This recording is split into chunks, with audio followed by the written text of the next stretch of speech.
Eh, saya coba cari file saya kok nggak ketemu. Padahal baru setahun lah yang lalu saya kira saya ngajar ini, tapi nggak apa-apa, ini hanya sebagai pertemuan awal. Mari kita buka dengan berdoa sesuai dengan keyakinan kita masing-masing. Berdoa dimulai. Bismillah. Terima kasih. Kalau bisa ini campur dulu ya kelas satunya ya, karena jam 10 nanti ada kegiatan harus ke rektorat. Enggak apa-apa lah. Yang jam 10 itu tabrakan sama kelasnya Prof. Slamet. Oh iya itu. Yang kelas satunya? Ya, iya. Kelas satunya itu kalau dimasukkan jam 7.30 tabrakan dengan kelasnya Prof. Slamet. Iya. Ya udah.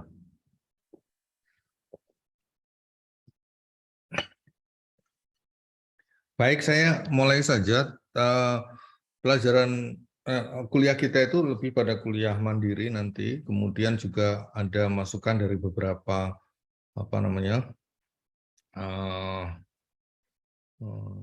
ya kita cobalah ya, karena global ya, kita nanti akan bertemu dengan beberapa dosen dari luar.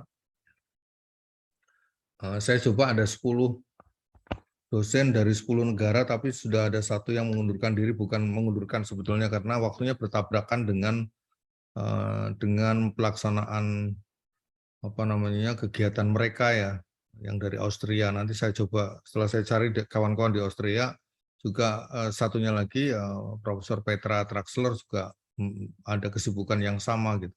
Karena mereka di bulan September sampai dengan itu di awal-awal semester yang mereka sangat sibuk gitu, sulit sekali untuk membagi sama dengan kita lah. Nah untuk itu, tapi yang lain sih insya Allah bersedia.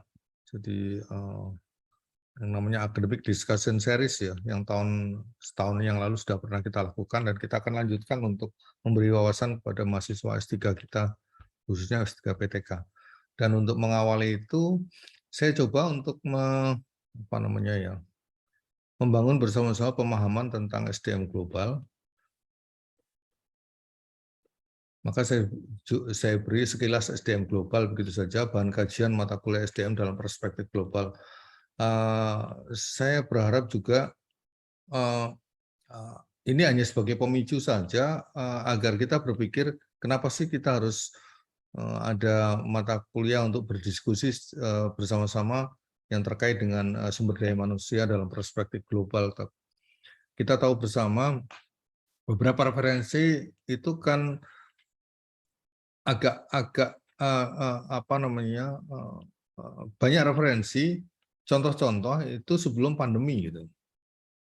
Ya, antara 2019 sampai ke bawah itu. Tetapi semakin ke sini dengan adanya pandemi 2 tahun itu, saya yakin merubah pandangan maupun konsep-konsep SDM global gitu. Maka nanti kalau yang saya sampaikan ini adalah referensi dari sebelum pandemi, maka tugas kita bersama, khususnya kawan-kawan di S3 Angkatan 2001 ini, untuk melihat setelah pandemi ini kan kebetulan Anda ada di sini, gitu. Karena pas sekali dengan mata kuliah yang harus dikaji pasca pandemi. Sebetulnya SDM globalnya seperti apa, gitu. Karena SDM global itu sangat terkait dengan kecepatan perubahan teknologi yang ada di bidang pekerjaan. Kalau kita bicara SDM lebih pada pekerjaan ya, bukan sekedar sumber daya manusia itu yang dari bayi sampai dengan sampai dengan tua rentra gitu, karena sumber daya manusia. Karena ada kata-kata daya, maka bagaimana manusia diberdayakan itu ya antara rentang waktu pada saat dia mempunyai usia produktif untuk melaksanakan kegiatan yang terkait dengan dirinya dan lingkungan maupun negaranya. Baik, kita tidak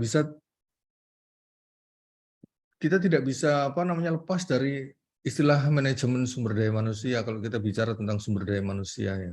Kalau kita hanya melihat atau sosok sumber daya manusia, ya apa bedanya dengan manusia yang lain. tapi bagaimana memanage sumber daya manusia itu menjadi efektif, kemudian menjadi yang tidak sekedar efektif, tapi menjadi teman bersama untuk tumbuh gitu dalam konteks perusahaan dan seterusnya, itu menjadi apa namanya salah satu langkah yang mestinya kita sadari bersama, apalagi Anda akan menjadi dokter di bidang TVET yang sering kita sampaikan, ini TVET-nya TVET personal. Jadi bagaimana kita personal itu terkait dengan individu, sumber daya manusia juga gitu. Nah, kalau kita bicara tentang manajemen sumber daya manusia, itu mengacu pada kegiatan yang dilakukan oleh organisasi untuk memanfaatkan sumber daya manusianya secara efektif. Itu tadi yang sudah saya katakan ya, dalam konteks umur produktif manusia ya. Kemudian manajemen sumber daya manusia global sendiri memperlakukan seluruh dunia sebagai satu negara besar dan kemudian melakukan kegiatan untuk menggunakan sumber daya manusia secara efektif. Jadi seolah-olah kita hidup dalam satu negara gitu ya. Satu negara yang di dalamnya itu terdiri dari berbagai suku bangsa kan gitu. Sebetulnya kita bisa melihat dari Indonesia ya, yang terdiri dari berbagai macam suku. Kemudian kita bisa melihat bagaimana perusahaan-perusahaan di daerah-daerah yang kemungkinan berbeda gitu. Kenapa kita harus membuka cabang di daerah kenapa pemerintah memperhatikan sekali tentang pengembangan daerah gitu. Itu mesti terkait dengan bagaimana memberdayakan daerah tersebut kan untuk kehidupan masyarakatnya atau penduduknya di daerah tersebut gitu. Nah, kita semua arahnya ke sana ya. Bagaimana kalau itu dalam lingkup Indonesia, dalam lingkup global itu maka seolah-olah kita itu jadi satu negara juga gitu. Terus bagaimana kita bersaing dengan mereka, nah kan jadi repot gitu. Nah, kalau kita hanya mementingkan mementingkan kehidupan bernegara saja sih iya betul. Tapi bagaimana negara kita akan hidup kalau kita berpikir secara global, kan otomatis kita juga harus mementingkan bagaimana keterkaitan antara sumber daya manusia kita dengan sumber daya manusia di negara-negara yang lain. Baik yang negara maju maupun negara berkembang maupun negara belum maju. Ini kan juga menjadi bagian dari kesempatan kita. Kita tidak selalu harus melihat terlalu tinggi untuk negara-negara yang sudah maju ya. Sementara kita bisa menguntungkan ya untuk negara kalau kita mempunyai globalisasi justru mungkin ya justru dengan negara-negara yang sedang berkembang atau di bawah dari kecepatan perkembangan negara kita gitu, sehingga kita mempunyai potensi untuk itu juga gitu, sebagai pasar dari perusahaan-perusahaan yang ada di Indonesia. Sehingga otomatis sumber daya manusia Indonesia sendiri kan akan berkembang ya. Mereka akan berada di suatu daerah yang dianggap bahwa Anda itu menjadi profesional gitu. Karena kata-kata SDM global itu pasti ujung-ujungnya profesional. Bagaimana kita membuat diri kita menjadi profesional untuk berinteraksi ya secara global. Nah, kita lihat distribusi presentasi umur terkait tempat tinggal ini sangat terkait ya dengan SDM global. Kita lihat di sini major areanya itu dunia, kemudian more development region, less developed region, kemudian least developed countries, other least developed countries, ada Afrika, Asia, Eropa, Latin Amerika, and Caribbean, Northern America, Oceania, dan seterusnya. Kalau kita lihat maka perspektif ke tahun 2050 ya, maka kita bisa melihat mana sih yang produktif, gitu. Ya kan? Yang produktif ya antara 15 sampai 60 misalkan. Tapi jangan lupa bahwa di dunia sendiri di tahun 2005 ini ya, semestinya saya akan cari yang tahun sekarang ya, tapi kemungkinan besar masih belum. Tapi tahun 2019 mungkin sudah ada. Nah ini kita bisa melihat bahwa umur 15 sampai 59 dan 60 tahun itu akan bertambah sangat ada yang bertambah, ada yang berkurang ya. Khususnya semakin semakin ke depan ya, tahunnya itu semakin banyak usia produktifnya menjadi panjang. Anda lihat di tahun 2005 untuk dunia umur 60 ke atas tuh 10,3%, sementara di tahun 2050 ya sekarang sudah 2020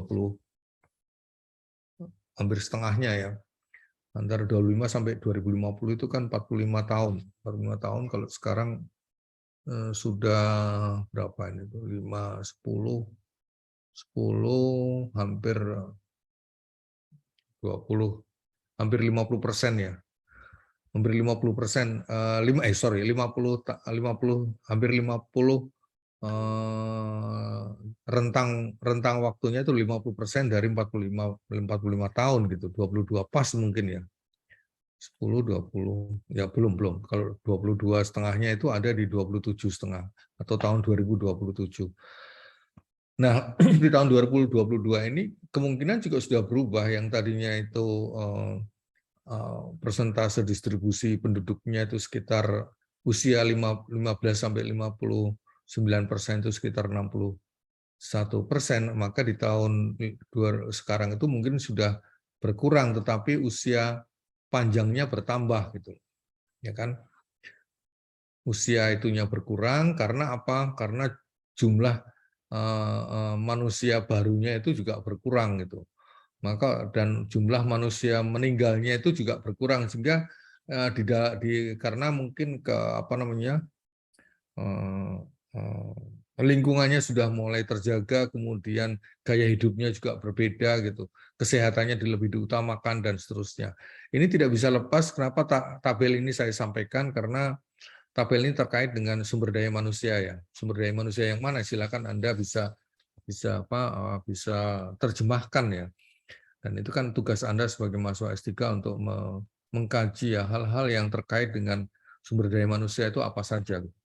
Nah, kemudian kondisi yang berpengaruh pada SDM global. Ternyata banyaknya perusahaan internasional termasuk di Indonesia ya. Banyaknya perusahaan internasional dimiliki oleh keluarga khususnya di China, Taiwan, Thailand, Hong Kong, Indonesia, Malaysia, dan Singapura. Nah, ini kan apakah ini akan berdampak positif maupun negatif di dalam SDM global? Itu bisa dilihat bisa ditinjau dari perspektif yang berbeda ya. Silakan Anda coba untuk mengkaji kenapa sih kondisi yang berpengaruh pada SDM global itu termasuk banyak perusahaan internasional dimiliki oleh keluarga khususnya di China, Taiwan, Thailand, Hong Kong, Indonesia, dan seterusnya. Apakah perusahaan internasional dimiliki oleh keluarga itu sangat dapat memicu terjadinya atau mempercepat terjadinya SDM global dan seterusnya? Silakan Anda kaji sendiri. Kemudian yang kedua adalah pertumbuhan SME. Tadinya saya kira SME itu small medium enterprise ya. Ternyata di sini diartikan small multinational enterprise. Jadi bagaimana semakin cepat pertumbuhan SMEs ya akan semakin cepat terjadi perubahan di SDM global. Kemudian juga pemicu globalisasi. Oh ya, yang pertama itu kalau kita menunjukkan bahwa SDM global itu ada dalam satu negara internasional gitu, maka apakah ini menguntungkan atau tidak? Kalau banyak perusahaan multinasional internasional yang mohon maaf itu dimiliki oleh keluarga. Kemudian pemicu globalisasi antara lain skala ekonomi. Ya, kalau ekonominya semakin baik, ini inflasi turun terus ya Indonesia, kita nggak tahu. Kemudian skop ekonominya yang global atau skop ekonominya yang regional dan seterusnya. Kemudian life cycles product ini yang pendek. Jadi ternyata betul ya. Ini kan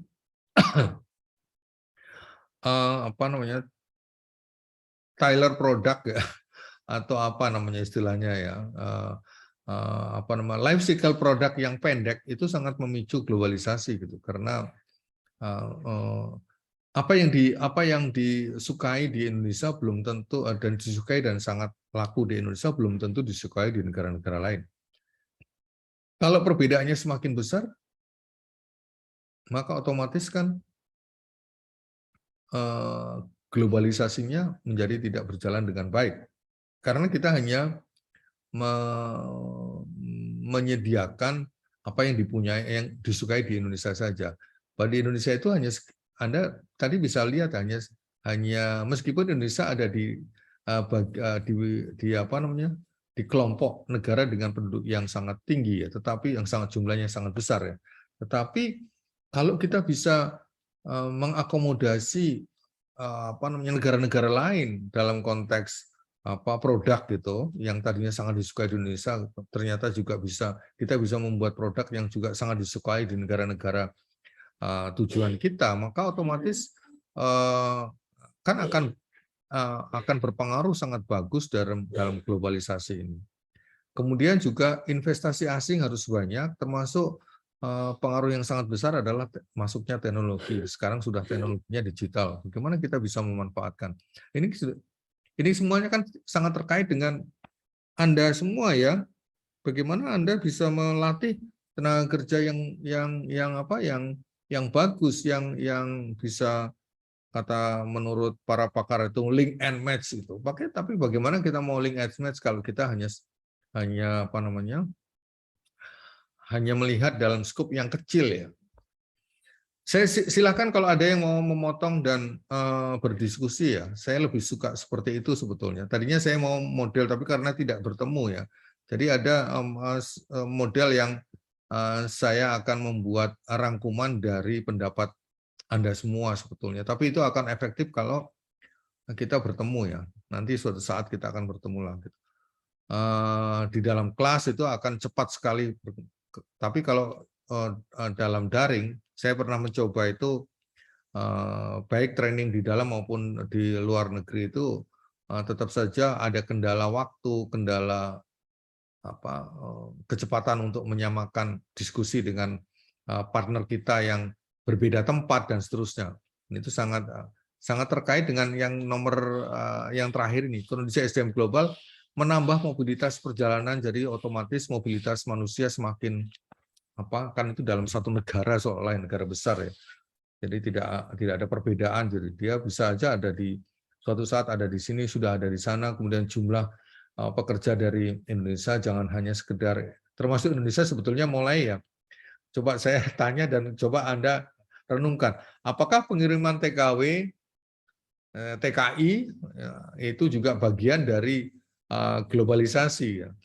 Nah, kemudian konotasi TKW TKI yang dilihat dari sisi Indonesia, masyarakat Indonesia itu coba juga Anda kaji ya. Kemudian Anda coba rubahlah. Mestinya konotasi itu tidak selalu berdampak rendah dan seterusnya ya. Mestinya kalau kita mempunyai kemampuan untuk mengirim ada tenaga kerja ya ke luar negeri, itu juga dibarengi dengan bagaimana Anda sebagai bagian dari pendidikan dan pengetahuannya terkait dengan pengembangan sumber daya manusia, maka bagaimana merubah agar konotasi TKI dan TKW itu tidak rendah gitu.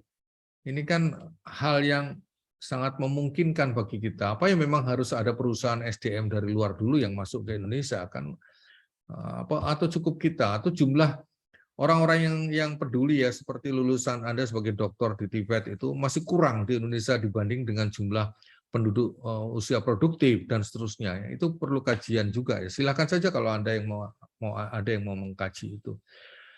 Kemudian juga komunikasi global yang cepat dan luas itu tadi yang saya sampaikan ya. Semakin besar kemampuan kita untuk berkomunikasi secara global cepat dan luas, maka kita tidak harus punya satu bahasa yang dapat diketahui oleh masyarakat global. Kita nggak tahu ya suatu saat nanti apakah bahasa Inggris itu akan menjadi bahasa internasional yang kalau sekarang kan bahasa internasional yang ada istilah native ya, tapi jangan-jangan suatu saat nanti ada bahasa dunia gitu, yang bukan bahasa Inggris ya. Mungkin awalnya dari bahasa induknya di bahasa Inggris, tetapi mungkin juga sekarang kan sudah mulai banyak ya tambahan-tambahan bahasa Inggris yang orang secara internasional sudah memahami gitu. Jadi ini sangat sangat menantang sebetulnya kalau kita mau berbicara tentang SDM global. Kemudian juga transfer teknologi yang cepat ya. Ini juga memicu timbulnya SDM global. Karena kita kan selalu mengatakan Indonesia itu masih apa namanya 3.0 gitu, belum sampai ke 4.0. Tapi jangan lupa loh Bapak Ibu bahwa kecepatan transfer teknologi itu tanpa kita sadari masuk begitu cepat di Indonesia gitu. Dan akhirnya menggeser beberapa peran ya ketenagakerjaan yang kita kita sampai terheran-heran gitu loh. Oh iya ya, sudah juga ya. Di Solo kan yang itu perusahaannya sudah ditinjau beberapa industri ya yang terkait dengan pembangunan rumah tetapi menggunakan model printer ya. Itu kan masa sih Indonesia kita tukang aja masih banyak dan seterusnya gitu. Tapi ternyata tidak bisa kita hindari seperti itu. Batik ya yang tadinya itu secara apa namanya kita sudah bisa menggunakan printer dan seterusnya. Bagaimana kita bisa mengejar keterampilan bagi tenaga kerja yang terkait dengan itu? Apakah ya harus mampu membatik pelan-pelan sementara mereka sudah berpikir mau batik serumit apapun juga mesinnya mampu melaksanakan asal tenaga kerja di balik pemrograman maupun perawatan maupun peningkatan kapasitas alat itu sendiri terampil gitu. Nah, akhirnya kita mau milih yang mana gitu. Desainer mungkin iya lah, tetapi untuk produk massalnya apakah kita akan menunggu yang tradisional terus kan? Yang tradisional mahal harganya. Itu akhirnya kan Anda lihat sendirilah, apakah batik tradisional ya, batik yang apa namanya? Batik tulis ya, yang harganya mahal itu kan menganut salah satu prinsip globalisasi ya, iya kan? Anda lihat sendirilah di sebelum tadi ya, mana tadi? Oh belum ya. Multinasional banyak berkembang pemicu global. Nah ini life cycle produk yang pendek, yang Tyler tuh. Nah ini life cycle produk yang pendek. Kan kita nggak bisa membuat batik tulis itu yang sama persis kemudian diproduksi massal gitu. Tetapi kalau ada teknologi di sini, ada teknologi yang bisa masuk ke sini kemudian membuat batik tulis yang kualitasnya sama ya, bisa secara umum ya bahwa batik tulis itu bisa dibuat bukan sekedar cap ya, tetapi betul-betul bisa menunjukkan, itu kan menunjukkan satu orang satu, lebih pada saya ingin batik yang seperti ini, kemudian tolong dibuatkan. Itu kan batik tulis. Ya kan? Nggak mungkin kita membuat batik cap hanya satu gitu. Nah, bagaimana caranya merubah batik tulis itu menjadi batik ya massal, tapi pesanannya ya sesuai yang dalam konteks life cycle produknya itu pendek.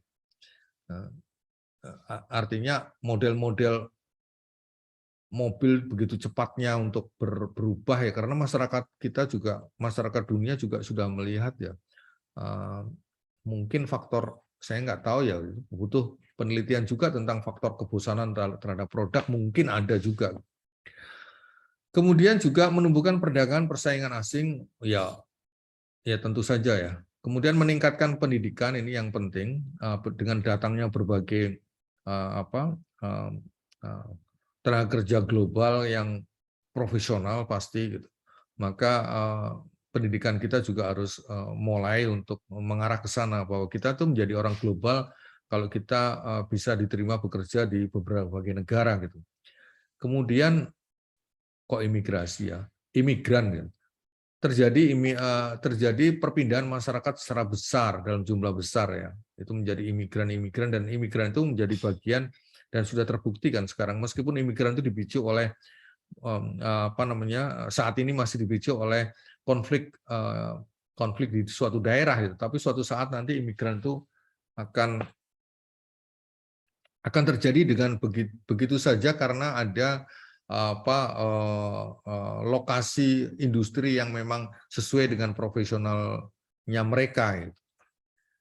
Kemudian saya melanjutkan antara perbedaan antara domestic SDM dan global SDM.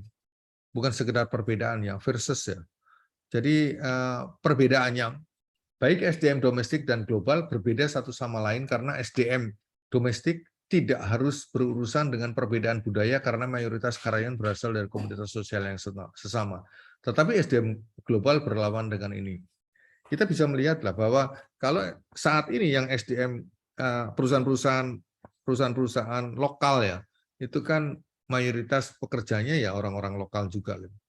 Sehingga mereka tidak berurusan dengan perbedaan budaya, kemudian kebiasaan ya. Budaya itu termasuk kebiasaan. Kemudian juga kultur dan seterusnya. Sementara SDM global pasti berlawanan. Dan itu menjadi tantangan kita bersama. Kemudian perspektif SDM domestik benar-benar berbeda dari SDM global. SDM global membawa perspektif lebih luas daripada SDM global. Ya iya saja ya, karena mereka kan bekerja harus diterima di negara tersebut. Otomatis orang yang datang ke sana pasti sudah siap ya, lebih profesional dan seterusnya. Ini pandangan ini ya, pandangan logika berpikir kita seperti itu.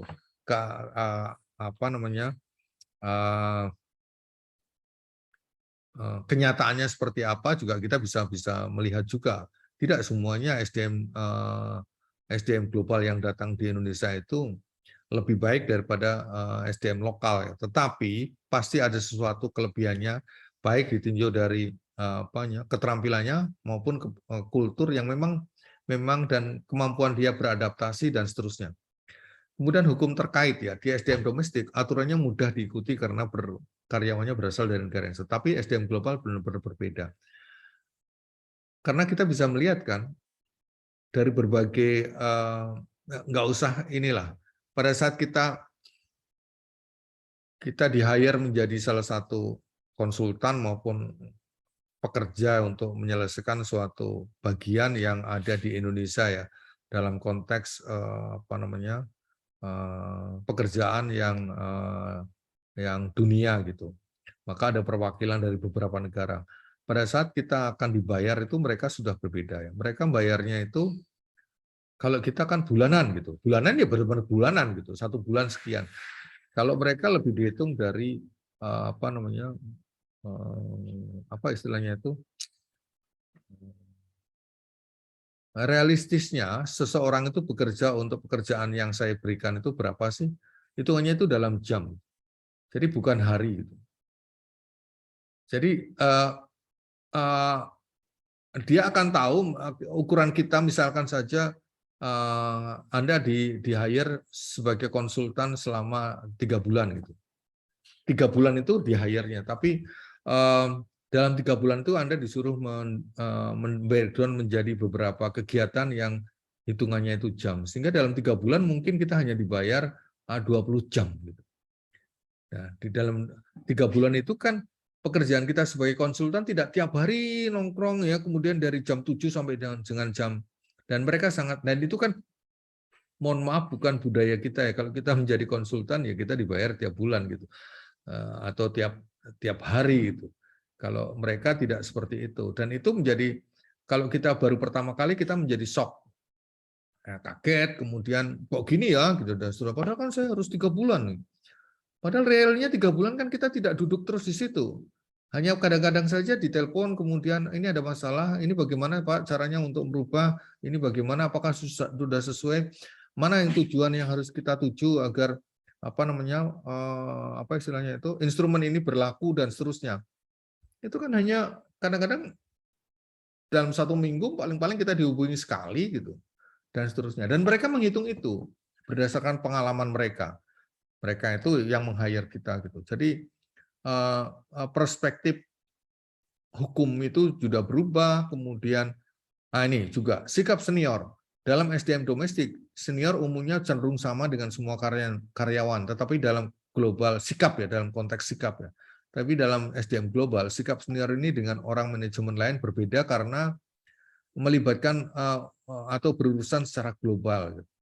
Ini kan kelihatan sekali ya. Kalau kita itu memimpin suatu suatu unit gitu ya, yang unitnya itu memang tidak terkait dengan internasional ya biasa saja.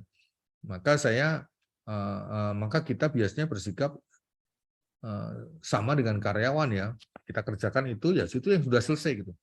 Tetapi begitu kita berkaitan dengan internasional, dalam konteks surat menyurat saja, yang tadinya kalau dalam domestik itu kita tinggal telepon, pakai WA, sudah cukup kok komunikasi kita. Tapi dalam konteks surat menyurat, mereka membutuhkan email gitu ya. Kita harus turutin gitu.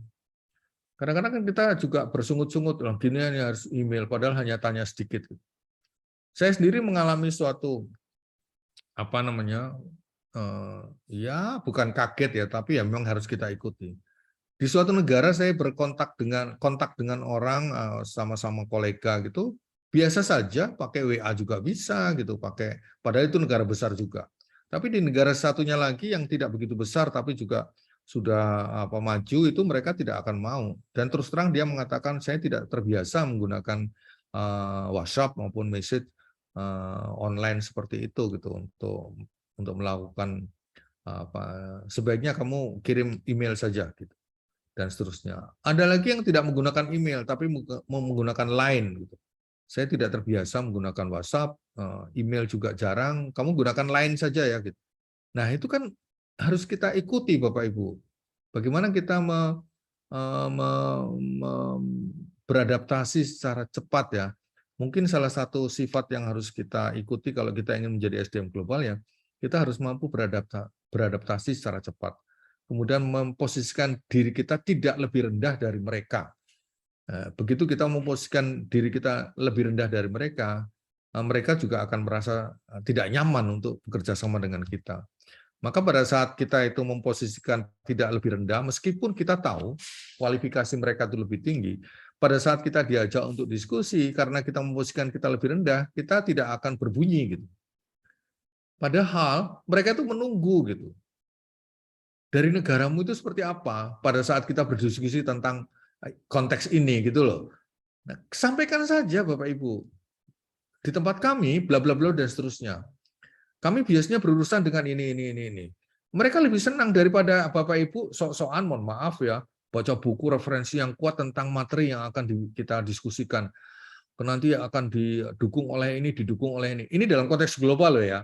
Pada saat kita ditunjuk menjadi narasumber, ya untuk materi tersebut bolehlah kita tapi pada saat kita diajak diskusi maka kita lebih cepat larut kalau kita juga menyampaikan best practice ya atau kondisi sebenarnya apa yang terjadi di tempat kita dalam konteks yang dibicarakan.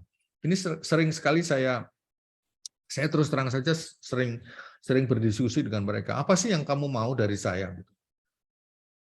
Nah, saya kadang-kadang juga kaget. Ternyata saya kan bidangnya dikenal sebagai instructional design for TVET ya. Jadi desain instruksional untuk TVET gitu. Dan itu kalau saya bicara tentang keilmuan itu sendiri, itu mereka sudah tahu banyak gitu. Maka kita justru akan berbicara tentang bagaimana itu kamu terapkan pengalamanmu sendiri maupun kondisi di lingkunganmu sampai dengan kondisi di tingkat yang terkait dengan pemerintahan gitu. Dan itu akan sangat menarik bagi mereka. Sampai dengan kalau dalam ditinjau dari politiknya seperti apa. Itu sampai ada yang bertanya seperti itu gitu. Ditinjau dari pelaksanaan lah kan daerah kamu kan masih tertinggal, itu ada juga loh mereka menganggap Indonesia itu sangat seperti Afrika gitu, mohon maaf ya kalau ada orang Afrika di sini, tetapi Afrika yang mana kan kita juga tahu juga gitu bahwa interaksinya belum banyak dan seterusnya, banyak loh yang masih menganggap kita itu ada di standar negara yang masih di bawah gitu, apalagi jumlah penduduknya sudah banyak gitu. Dan sama juga kan Afrika sekarang sudah mulai berkembang dengan baik, tapi masyarakat selalu saja mengkaitkan dengan itu gitu, sehingga ada cerita yang sangat dari kawan-kawan di Afrika pada saat saya postdoc dulu di Jerman itu sangat menyedihkan gitu. Mengapa sih kami selalu dieksploitasi tentang itu saja gitu, padahal kami itu kan tidak ada masalah dengan itu. Sama dengan kita kan, kita itu katanya orang miskinnya banyak gitu. Tetapi kita lihat sendirilah, yang dikatakan miskin itu seperti apa gitu. Kita semuanya hidup sampai usia tua dan seterusnya ya, di pelosok-pelosok daerah, mbah-mbah kita di desa-desa juga tetap nyaman, tetap bahagia juga hidupnya gitu. Jadi ukuran-ukuran itu tidak bisa disamaratakan gitu. Kita mau nanam apa saja hidup. Sementara kawan-kawan kita di Eropa itu untuk cari cabai aja harus beli ya, dan seterusnya. Pisang yang saya itu paling senang itu juga sulit kita nyarinya secara internasional di negara-negara yang memang dia tidak menghasilkan itu. Dan itulah sulitnya pada saat globalisasi ini muncul, SDM global ini muncul, maka bagaimana kita beradaptasi dengan mereka. Maka mari sama-sama kita ya di Indonesia maupun kalau kawan-kawan yang di negara-negara lain, ya tunjukkan bahwa kita itu mampu untuk yang tadi saya sampaikan. Tunjukkan bahwa kita itu mampu sejajar dengan mereka gitu. Jangan terlalu minder ya, tetapi dalam konteks apa kita sejajar itu tunjukkan juga. Maka belajar, kemudian meningkatkan kapasitas diri kita untuk selalu mengetahui yang terkait dengan keahlian kita yang terbaru itu seperti apa dan seterusnya, itu wajib gitu.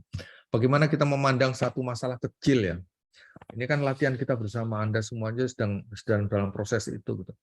Yang saya temukan ya Bapak Ibu, masih ada berapa sih ini? Oh, masih banyak. Oke lah, nanti saya sampaikan. Kemudian keuntungan dan kerugian dari sumber daya manusia global. Sumber daya manusia adalah departemen dalam bisnis yang bertanggung jawab untuk semua yang berhubungan dengan karyawan. It's okay ya. Kemudian SDM melaksanakan perekrutan, pemilihan, penempatan, pelatihan, promosi, pembayaran atau pemecatan karyawan dan urusan dengan kontraktor independen. Kemudian juga SDM merupakan departemen yang tetap berada di atas undang-undang baru yang memandu bagaimana pekerja perlu diperlakukan selama proses perekrutan, pekerjaan, dan pemecatan. SDM oleh banyak ahli strategi sebagai bagian yang paling penting dari sumber daya perusahaan. Ini kan Pak Jokowi, Presiden kita juga ke depan ini sampai dengan 2025, 2025 atau 15 tahun ke depan itu lebih mementingkan SDM ya, bagaimana meningkatkan SDM. Dan di beberapa, kalau Anda nanti baca ya, apa sih SDM global, kemudian Anda browsing saja, maka rata-rata mereka itu selalu menyampaikan bahwa pendidikan vokasional itu sangat penting untuk meningkatkan SDM ya secara profesional. Tetapi hampir di semua negara yang terkait dengan yang disebut sebagai negara berkembang, TVET itu belum diterima sebagai bagian dari pendidikan yang sangat potensial untuk mensupport suatu negara agar ekonominya berkembang dengan baik gitu. Karena SDM itu pasti tidak akan lepas dari pertumbuhan ekonomi yang baik. Kemudian SDM oleh banyak SDM karyawan dengan melalui SDM ya, SDM global, karyawan dapat memperoleh keterampilan baru sehingga meningkatkan ukuran keunggulan kompetitif perusahaan dari waktu ke waktu. Ini kan pasti ya, kalau kita tanpa memperdulikan atau pekerjaannya hanya itu saja, ya perusahaan Anda juga perusahaan kita juga tidak perusahaan, unit-unit yang kita pimpin juga tidak akan maju gitu. Kalau kita tidak bisa melihat, atau yang sering saya sampaikan, kalau Anda ditempatkan di suatu unit, kemudian Anda itu hanya menghabiskan waktu untuk memenuhi persyaratan kedatangan saja, itu sangat tidak relevan ya menjadi orang yang profesional. Kalau yang orang profesional itu waktu kita bekerja dari jam 7 sampai jam 4 misalkan saja. Itu bisa misalkan itu 8 jam, itu bisa 10 jam gitu, atau 12 jam, 13 jam, kita tidak pernah mengeluh gitu.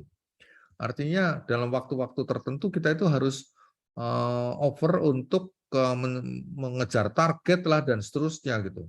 Nah kalau di kata profesional itu nggak profesional, yang profesional itu kerja sesuai dengan aturan tuh. Ya kalau sesuai dengan aturan, mesti konotasinya hanya menghabiskan waktu. Tapi kalau secara sesuai dengan aturan, tapi dia produktif, ada target, itu nggak apa-apa. Tapi kalau di luar target itu kemudian kita harus meningkatkan produktivitas kita, maka targetnya dinaikkan, maka kita tidak bisa tidak, karyawan harus kerja sampai jam 9 jam atau 10 jam. Tapi kita coba dulu, apakah kita bisa seperti itu, dan seterusnya. Ini kan eh, akhirnya kita pulangnya bukan 8 jam, bisa 10 jam, dan seterusnya, hanya untuk melihat dampak dari itu semuanya. Kemudian SDM digunakan untuk menggambarkan orang-orang yang bekerja untuk perusahaan atau organisasi. Ya, kemudian SDM bertanggung jawab untuk mengelola sumber daya yang terkait dengan karyawan. Ini pekerjaan-pekerjaan SDM. Manfaat profesional, karena begitu kita menyebut sebagai SDM global, maka mestinya ada sandangannya kita sebagai manusia yang profesional. Maka pada saat kita menempatkan diri kita sebagai pekerja yang profesional ya di suatu negara gitu, maka dapat meningkatkan pergantian karyawan, ya kan? Sementara kita itu selalu berpikir untuk perputaran karyawan. Jadi kalau perputaran karyawan orangnya itu saja. Gitu. Ini bedanya. Kalau pergantian karyawan orangnya berbeda, gitu. Ya kan? Pada saat kita pergantian karyawan, maka kita lihatnya di atas ya. Profesional itu harus muncul dulu gitu, baru ada pergantian karyawan. Kemudian ada resolusi konflik yang tadinya itu selalu ada, kalau ada orang yang profesional, berpikiran profesional, tidak terjadi itu. Kemudian kepuasan karyawan, karena orang yang profesional pasti dibayar lebih tinggi dari orang yang tidak profesional. Kemudian meningkatkan kinerja karyawan karena mereka ingin menjadi profesional ya di bidang misalnya ada di tataran lebih atas lagi ya. Ada alat baru, kemudian dia harus profesional sehingga dia harus ngambil privat atau sertifikat dan seterusnya. Kemudian selalu ada pelatihan dan pengembangan, kemudian membantu dengan kontrol anggaran yang realistis ya, itu baru profesional. Yang saya katakan tadi, saya contohkan ya. Kalau Anda di-hire menjadi konsultan internasional, maka pikiran kita kan dikontrak selama 6 bulan gitu. Pikiran kita selama 6 bulan, per bulan kita akan dapat gaji yang lumayan gitu. Padahal mereka itu 6 bulan itu adalah tanggung jawab kita dari waktu itu 6 bulan. Tapi untuk pekerjaan profesional kita, itu bisa saja dalam 1 bulan 2-3 kali ya, dan seterusnya. Itu sangat tergantung dari jadwal yang mereka buat untuk menyelesaikan suatu proyek. Baik, kekurangan tapi tetap ada saja kekurangan SDM. Maka kekurangannya antara lain variasi lintas budaya dapat menyebabkan bentrokan antar berbagai tingkat karyawan, itu pastilah. Ya kan, biasanya makan siangnya itu pakai nasi, ini makan siangnya minta yang lain gitu dan seterusnya. Ini dari hal yang kecil saja. Biasanya kita apa istilahnya itu di toilet saja, toilet laki-laki dan perempuan terpisah jauh, tapi Anda kalau menemukan di beberapa negara ada yang toilet wanita dan laki-laki itu pekerja untuk pembersih toilet laki-laki tetap juga wanita. Bagaimana kita mau nyaman di situ?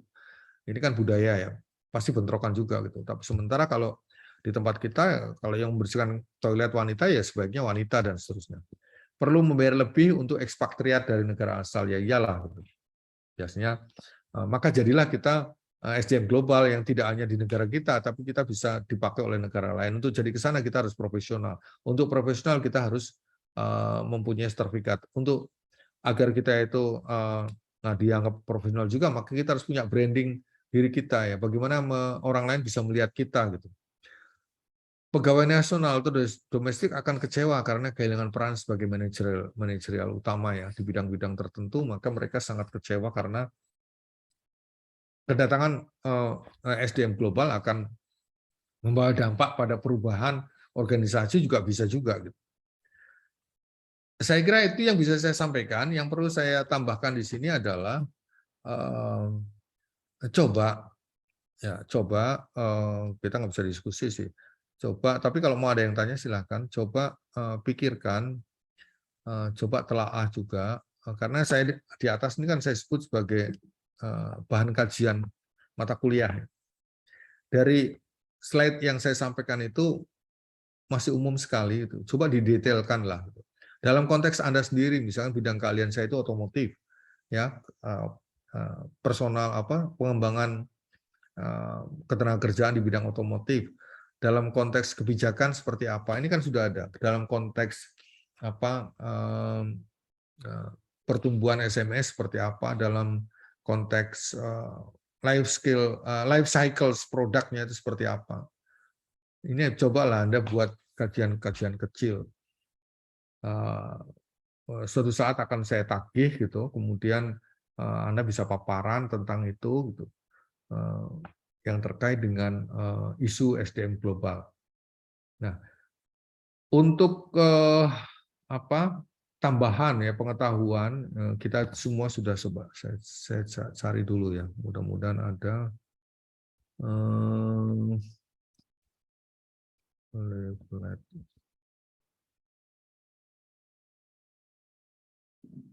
Ada, oke.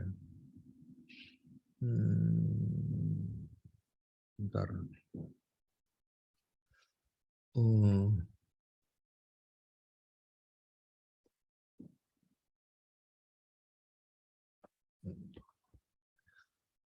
Sudah kelihatan ya?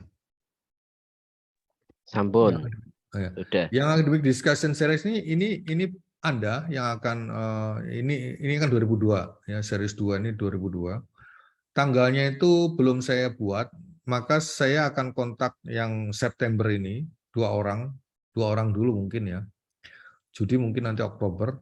September ini Mujtaba Asad ya dari Syukur Iba University, Syukur Pakistan. Anda boleh buka Syukur Iba University itu seperti apa. Dan satunya lagi kalau tidak Judi itu dari Politeknik Nanyang Singapura, atau Profesor Liu ya dari Yunlin Technology University Taiwan. Kita akan lihat nanti kita menggunakan platform Zoom dan semua harus masuk ya.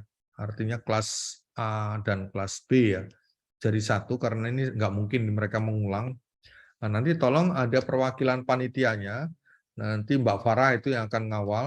Kemudian yang lain tolong bergabung. Yang akan menjadi yang akan bertanggung jawab berjalannya. Ini tidak saya yang ngelola ya. Anda semua yang ngelola.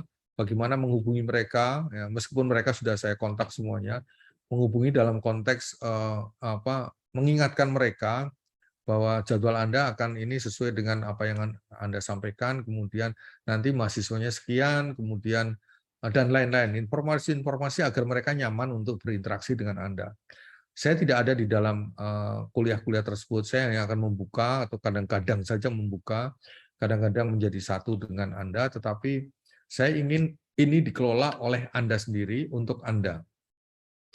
Cobalah Anda berinteraksi bagaimana mengelola suatu event internasional yang sukses gitu.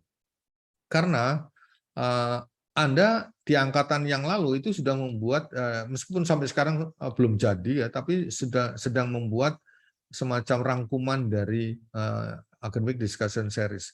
Dan temanya berbeda ya. Yang tahun lalu itu bukan ini. Yang tahun ini temanya yang minta Anda sendiri juga, collaboration industry and company ya. Industry atau company and Tibet in production ya, bagaimana dia berkolaborasi dengan lembaga pendidikan vokasi dalam konteks produksi dan dalam konteks pembelajaran, ya kan, pembelajaran pekerjanya maksudnya ya. Itu seperti apa? Nanti silakan Anda tanya kepada mereka gitu. Dan mereka itu akan membawakan sesuai dengan negaranya masing-masing, yang terjadi di negaranya masing-masing. Dan ini yang saya ingin Anda mencontoh ya, bagaimana sih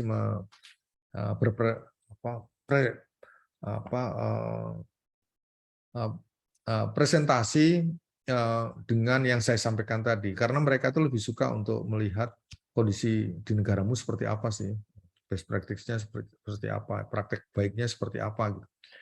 Dan ini mudah-mudahan dapat kita langsungkan. Yang tanggung jawab kelas Anda ya, kelas angkatan 2021. Saya nggak mau ini gagal, kemudian ternyata dari sekian itu sudah ada yang mundur ya. Karena waktunya. Thomas Sofner itu nggak bisa, kemudian diganti oleh Petra Traxler dari Austria juga tetap nggak bisa. Nanti akan saya carikan. Dari sekian ini biasanya selalu sejak ada yang tidak datang. kemudian Mario Gandra dari Brasilia itu mungkin juga akan digantikan karena saya bukan bidangnya Bruri, dia bilang gitu, tapi saya akan carikan penggantinya. Ini orang vokasi, ini juga orang vokasi, ini orang vokasi, ini orang vokasi, ini ada semuanya. Ini juga dosen muda tapi pengalamannya sudah cukup. Kita coba yang dari usulannya siapa nih? Ada nggak nih?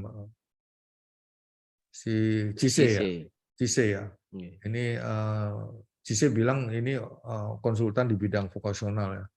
Dr. Demba ini, Vice Director of IUG Mali. Kita coba. Kalau tahun depan juga kalau Anda mempunyai pengalaman, kemudian mempunyai akses, silakan saja Anda masuk ya. Masukkan ke saya untuk angkatan 2022 nanti berbeda lagi. Kemudian temanya apa dan seterusnya. Dan ini akan diikuti oleh mahasiswa dari UTSM ya, Malaysia, dan mahasiswa dari ini Yunlin ya, mahasiswa sama dengan kita, mahasiswa S3 Tibet.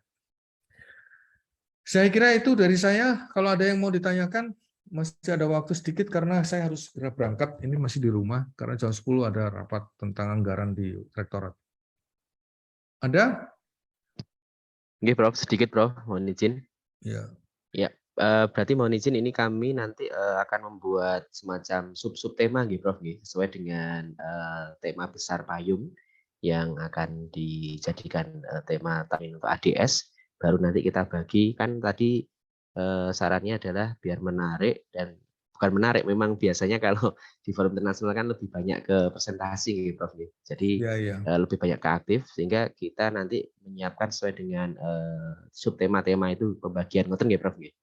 Boleh, jadi gini, setiap berhubungan dengan mereka akan lebih baik kalau Anda menawarkan, bisa nggak kita kolaborasi riset di bidang ini, yang terkait dengan ini ya, collaboration industry company and Tibet in production and learning ya.